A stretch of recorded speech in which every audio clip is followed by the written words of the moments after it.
कहानी का शीर्षक है सराय। इब्राहिम सम्राट था बल्ख का। एक फ़कीर उसके द्वार पर आया और झंझट करने लगा कि मुझे इस महल में ठहरना है।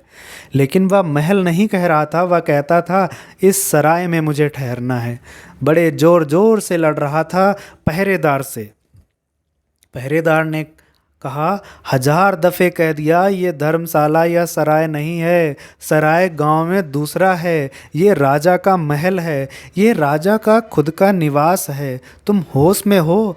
तुम क्या बातें करते हो? ये कोई ठहरने की जगह नहीं है। उसने कहा, फिर मैं राजा को देखना चाहता हूँ। इब्राहिम भीतर से सब सुन रहा था। उस फकीर की आवाज़ में कुछ जादू था, कुछ तो चोट थी। वह जिस ढंग से कह रहा था, ऐसा नहीं लगता था कि सिर्फ जिद्दी और पागल है। उसके कहने में कुछ रहस्य मालूम होता था। उसने कहा, उसे बुलाओ, भीतर बुलाओ। वह फकीर भीतर आया और कहा, कौन राजा है? इब्राहिम जो सिंहासन पर बैठा था, उसने कहा, हाँ, मैं राजा हूँ। ये मेरा निवास है और तुम व्यर्थ में पहरेदार से झंझट कर रहे हो। फकीर ने कहा, बड़ी हैरानी की बात है। मैं पहले भी आया था, तब एक दूसरा आदमी इस सिंहासन पर बैठा था और वह भी यही कहता था। इब्राहिम ने कहा, वे मेरे पिता थे जो स्वर्गवासी हो गए। उसने कहा, उनके पहले भी मैं आया था, तब एक तीसरा आदमी बैठा था। और हर बार पहरेदार भी बदल जाते हैं, आदमी भी बदल जाते हैं। ये मकान वही है। हर बार जब मैं आता हूँ तब यही झंझट। इब्राहिम ने कहा, वे हमारे पिता के पिता थे, वे भी स्वर्गवासी हो गए।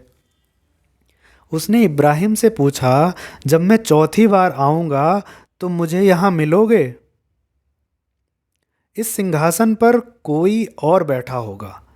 इतने लोग यहाँ बदलते जाते हैं, इसलिए तो मैं कहता हूँ कि ये सराय है, धर्मशाला है। तुम भी टिके हो थोड़ी देर, मेरे टिक जाने में क्या बिगड़ रहा है? सुबह हुई, तुम भी चल पड़ोगे, हम भी चल पड़ेंगे। कहते हैं कि तब इब्राहिम को बोध हुआ। वह सिंहासन के नीचे उतर आया और बोला, तूने मुझे जगा दिया। अब तो रुक, मैं चला। अब यहाँ रुककर भी क्या करना है? यहाँ से सुबह जाना पड़ेगा, इतना समय भी क्यों गंवाना? इब्राहिम ने छोड़ दिया राजमहल। इब्राहिम सूफियों का सबसे बड़ा फ़कीर हो गया। मेरा मकान, मेरा बेटा, मेरा धन, मेरा धर्म, जहाँ जहाँ तुम मेरे मेरे को फैलाते हो, वहाँ वहाँ तुम्हारा मैं, झूठा मैं खड़ा होता है।